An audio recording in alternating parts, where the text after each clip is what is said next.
నమస్తే, welcome to Shri media. నేను మీ విష్ణుప్రియ. మన ఓటు మన బాధ్యత అనే కార్యక్రమాన్ని ప్రారంభించాం. ఓటు యొక్క ప్రాధాన్యత తెలుసుకొని ఓటర్లు అందరూ కూడా తమ హక్కును వినియోగించుకొని ఓటుని బాధ్యతగా నిర్వర్తించాలి అనే ఉద్దేశంతోనే ఈ కార్యక్రమాన్ని ప్రారంభించడం జరిగింది. దానిలో భాగంగానే ఓటు యొక్క ప్రాధాన్యత చెప్పడం కోసం అని చెప్పి మేము ముదిగొండ శివప్రసాద్ గారు, ఆయన మంచి వక్త, విద్యావేత్త, రిటైర్డ్ ప్రొఫెసర్, ఒకటి కాదు ఎన్నో విషయాల పట్ల అవగాహన ఉన్నటువంటి ఓ మహా మేధావితో మీ ముందుకొచ్చాం. అలాంటి మేధావుల ద్వారా అయినా కూడా ఓటు ప్రాధాన్యత తెలుసుకుంటే మీరు ఓటు వేయడానికి ముందుకు వస్తారు అనే సదుద్దేశంతో దీన్ని మొదలుపెట్టాం. నమస్తే సార్. నమస్కారం అమ్మా. గత కొన్ని సంవత్సరాలుగా చూసుకుంటే మన ఓటింగ్ శాతం అనేది ఎప్పుడూ కూడా ఏ ఎలక్షన్స్ అయినా, అసెంబ్లీ కావచ్చు, పార్లమెంట్ కావచ్చు, ఏ ఎలక్షన్స్ కైనా కూడా ఓటింగ్ శాతం అనేది 50-55% దాటని నగరాలు, పట్టణాలు ఉన్నాయి కదా సార్. మరి అలాంటి చదువుకున్న యువకులు ఉన్నటువంటి నగరాలు, పట్టణాల్లో ఓటింగ్ శాతం ఎందుకు పెరగట్లేదు? అంటే వాళ్ళకి ఓటు మీద ఆసక్తి లేదంటారా? అందరికీ నమస్కారం. నా పేరు ప్రొఫెసర్ ముదిగొండ శివప్రసాద్, చారిత్రక నవలా చక్రవర్తి, retired professor of Osmania university, Shivam road, Hyderabad, Telangana. Here is a message. ఈ ఛానల్ ద్వారా మీకు చాలా ముఖ్యమైన ఒక సందేశాన్ని అందజేస్తూ ఉన్నాను.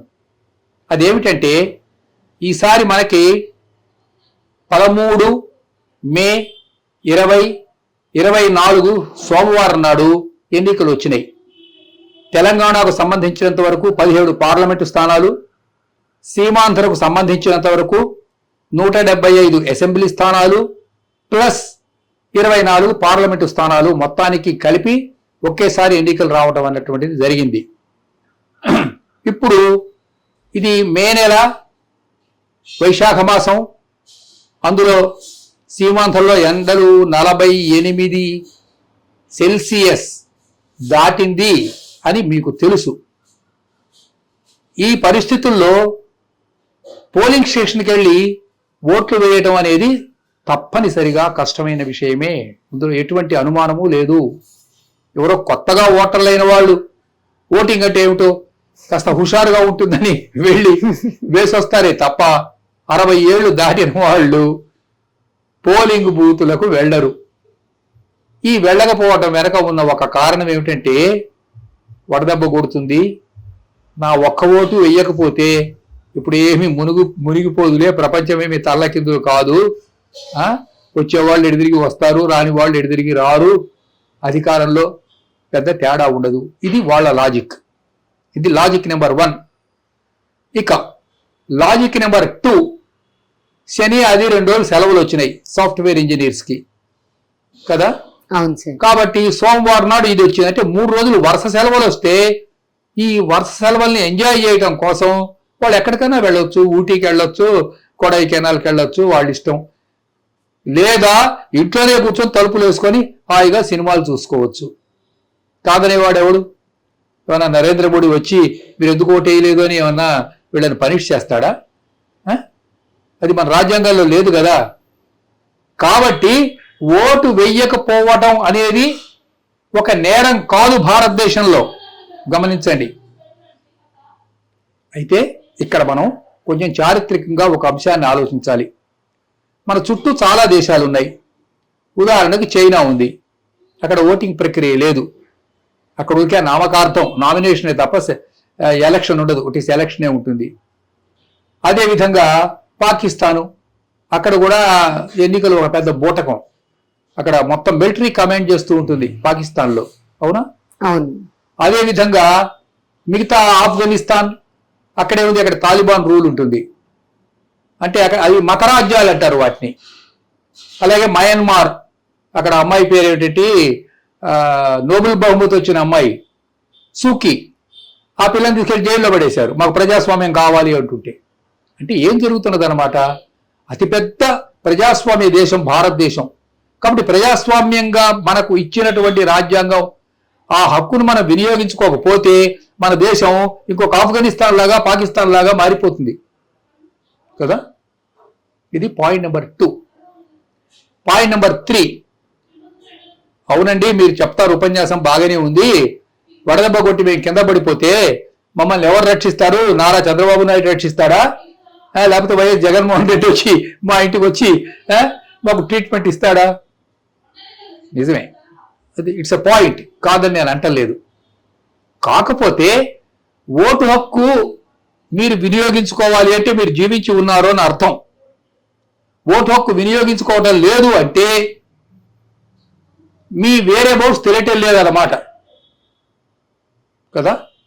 అవును, మీరు జీవించి ఉంటే మీ ఓటు హక్కు మీరు వినియోగించుకోవాలి. నన్ను గనక అడిగినట్లయితే రాజ్యాంగంలో ఒక చిన్న మార్పు చేయాలమ్మా. ఏం మార్పు చేయాలి సార్? ఓటు వెయ్యని వాడికి 10,000 రూపాయలు జరిమానా, 4 రోజులు జైలు శిక్ష.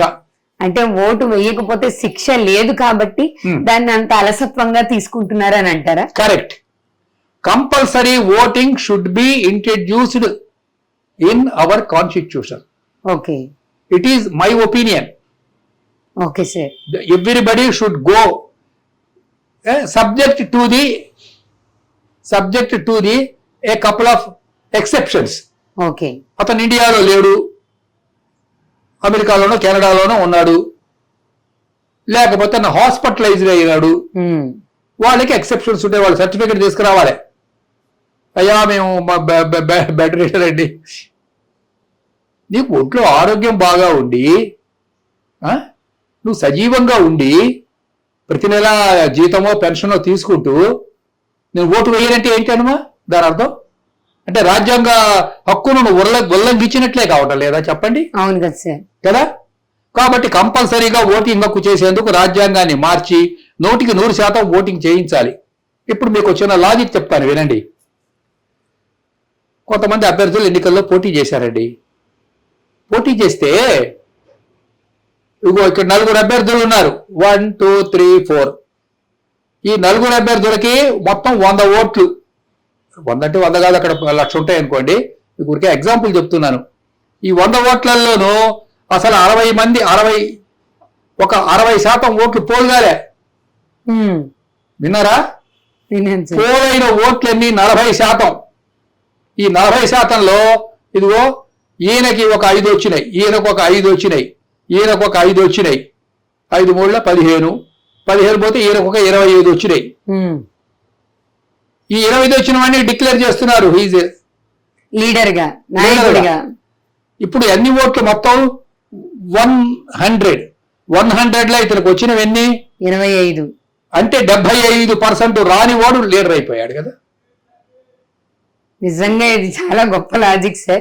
మీరు చెప్తున్న దాని ప్రకారం 100లో కేవలం 25% ఓట్లు వచ్చిన వ్యక్తినే మనం నాయకుడిగా తీసుకుంటున్నాం. 75% మంది రిజెక్ట్ చేసిన వ్యక్తి నాయకుడు అయిపోతున్నాడు కదమ్మా. ఈ లాజిక్ గమనించండి. అంటే ఏ వ్యక్తికైతే 75 మంది నువ్వు మా నాయకుడు కాదంటున్నారో అతన్ని ఎన్నుకుంటున్నారు. ఇది పెద్ద ఎనామలీ. అంటే ఓటు వేయకపోవడం వల్ల వస్తున్నటువంటి తీవ్ర పరిస్థితి ఇది. ఇంకా రెండవ లాజిక్ చెప్తాను. 2 అభ్యర్థులు నిలబడ్డారు. 2 అభ్యర్థుల్లోనూ 2 మంచి బలమైన అభ్యర్థులే. ఈ అభ్యర్థికి 49 ఓట్లు వచ్చినాయి. ఓకే, ఎన్ని వచ్చినాయమ్మా? 49. ఈ అభ్యర్థికి 51 ఓట్లు వచ్చినాయి. 51 వచ్చినాయి. వీళ్ళిద్దరి మధ్య ఉన్న తేడా 1 ఓటే. 2 ఉన్నాయి కదా సార్. 51 కదా, 51లో 1 తీసి ఇక్కడ కలిపి 50 అయిపోలే, న్యూట్రల్ అయిపోలేదమ్మా. అవును కదా సార్, న్యూట్రల్ అయిపోలే. అవును, అంటే 1 ఓటే తేడా, 1 ఓటే నిర్ణయిస్తుంది. 1 ఓటుతో 100 ఓట్లలో 1 ఓటు తేడాతో పాపం వాడు కష్టపడి 49 ఓట్లు తెచ్చుకున్నాడు. విన్నారా? ఆ 1 ఓటు తేడాతో పూర్తిగా ఆయన రాజకీయ భవిష్యత్తు మారిపోతుంది. ఇది అంటే ఈ పార్టీ ఆ పార్టీ అనే చెప్పటంలే. ఇప్పుడు దేశంలో చాలా పార్టీలు ఉన్నాయి. ఇది మోడీ గారి పార్టీయా లేకపోతే ఇంకా జగన్ గారి పార్టీయా అని అట్లా నేను పార్టీల గురించి ఇప్పుడు ఈ సబ్జెక్టులోనే చెప్పటంలే. ఓటింగ్ యొక్క ప్రక్రియలో ఉన్నటువంటి కొన్ని విచిత్రమైనటువంటి ఎనామలీని ఏమంటాం మన తెలుగులో? కొన్ని అంతర్గత వైరుధ్యాలు మీకు చెప్తూ ఉన్నాను. ఓటు ఎంత ప్రాధాన్యం, ఆ ఒక్క ఓటు అనేది ఎంత ముఖ్యం అనే విషయాన్ని మీరు చాలా వివరంగా చెప్తున్నారు సార్. వివరంగా చెప్తున్నాను. కాబట్టి ఒక వ్యక్తి నేను రాకపోతే ఏమైపోయింది, నా ఓటు రాకపోతే మొత్తం ప్రపంచం మునిగిపోతుందా? ఎడుదిరిగి 40-45% వాళ్ళు ఎడుదిరిగి వేయటం లేదు కదా, ఆ వేసిన వాళ్ళు వేస్తారు. ఉదాహరణకి మీకు వచ్చే ఎగ్జాంపుల్ చెప్తానమ్మా, మీరేమనుకోకండి. ఇప్పుడు నేనుంటున్న ఏరియా పేరు శివం రోడ్. ఈ శివం రోడ్ దగ్గర డిడి కాలనీ, ఇంకా కొంచెం యువతలే కనుక వచ్చినట్లయితే సెంట్రల్ ఎక్సైజ్ కాలనీ, ఇంకో కొన్ని కాలనీస్ ఉన్నాయి.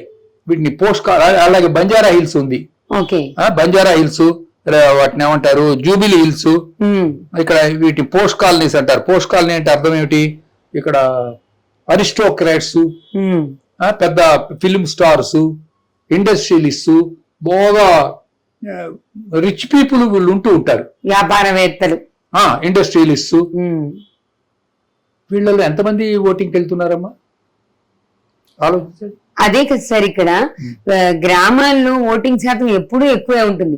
వాళ్ళు చదువుకోకపోయినా, వాళ్ళు ఆర్థికంగా బలంగా లేకపోయినా కూడా వాళ్ళు వెళ్ళి ఓట్లు వేస్తున్నారు.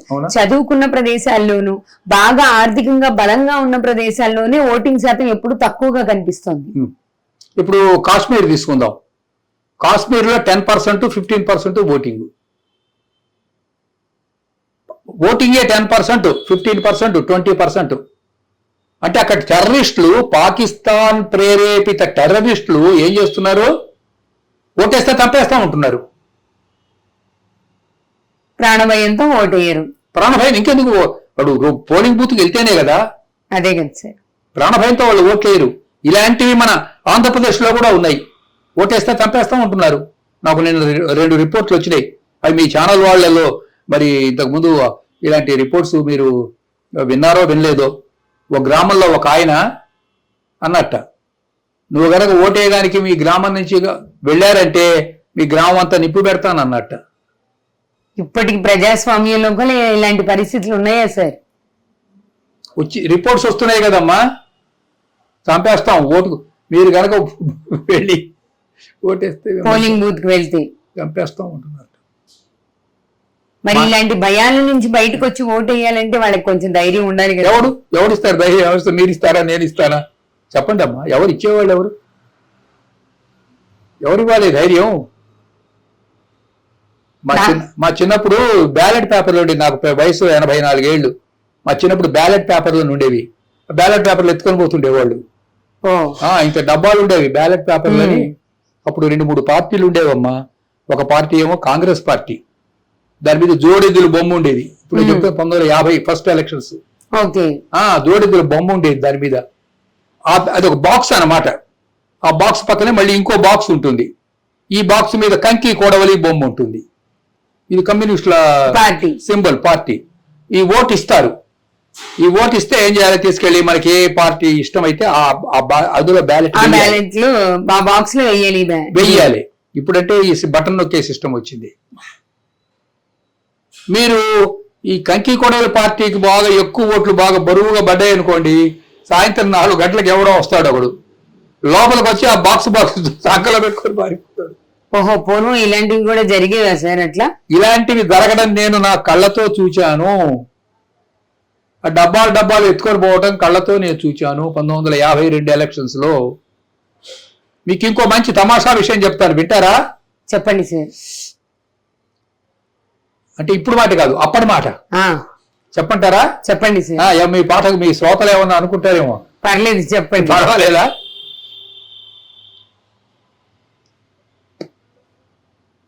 ఒక పెద్ద కంపెనీ ఉంది. ఆ కంపెనీలో ఒక 1000 మంది ఓటర్లు ఉన్నారు. ఆ కంపెనీలో 1000 మంది ఉన్నారు. 1000 మంది ఓటర్లు ఉన్నారు. అదేం కంపెనీ? ఏదో పొగాకు కంపెనీ. వీళ్ళంతా గ్రేడింగ్ చేస్తుంటారు. పొగాకు గ్రేడింగ్ అని పొగాకు కాడాలను తీసి ఇది ABC ఇట్లా వాటిని కదా. అయితే ఆ మేనేజర్ ఒక పార్టీకి చెందినవాడు. ఈ గ్రేడింగ్ చేసే వీళ్ళందరూ ఇంకో పార్టీకి చెందిన వాళ్ళు. వర్కర్స్ అంతా ఒక పార్టీకి చెందిన వాళ్ళు. వీళ్ళకి ఓటింగ్ గనక పర్మిషన్ ఇస్తే వీళ్ళు ఆ మేనేజర్ పార్టీకి ఓటు వేయరు, వేరే పార్టీకి, వాళ్ళకి నచ్చిన పార్టీకి వేసుకుంటారు. అప్పుడు ఈ మేనేజర్ ఏం చేశాడంటే వీళ్ళందరికీ ఆ రోజు సెలవు ఇచ్చి ఎదురికి సెలవే కదా, వీళ్ళందరికీ జీతం ఇచ్చేశాడు. ఒక మేకను కోసాడు, ఒక కలుకుండ తెచ్చాడు, వీళ్ళందరినీ బందీల దొడ్డిలో పెట్టాడు. ఒక 1000 మంది, ఈ 1000 మందిని బందీల దొడ్డిలో పెట్టి తాళం వేశాడు. వీళ్ళు ఏం చేయక్కర్లా, ఫ్రీగా అందులో కూర్చొని మటన్ బిర్యానీ తిని కళ్ళు దాగి ఫ్రీగా జీతం తీసుకొని సాయంత్రం 5 తర్వాత బయటికి వెళ్ళాలి. తనకి ఇష్టమైన పార్టీకి ఓటు వెయ్యరు కాబట్టి వాళ్ళందరినీ అలా దాంట్లో పెట్టి లాక్ చేశాడు. అర్థమవుతుందా? అర్థమవుతుంది. సూచన సన్నివేశాలు మీకు చెప్తున్నా. దీన్ని రిగ్గింగ్ అంటారు. ఓకే, ఓట్లను రిగ్గింగ్ చేశారు.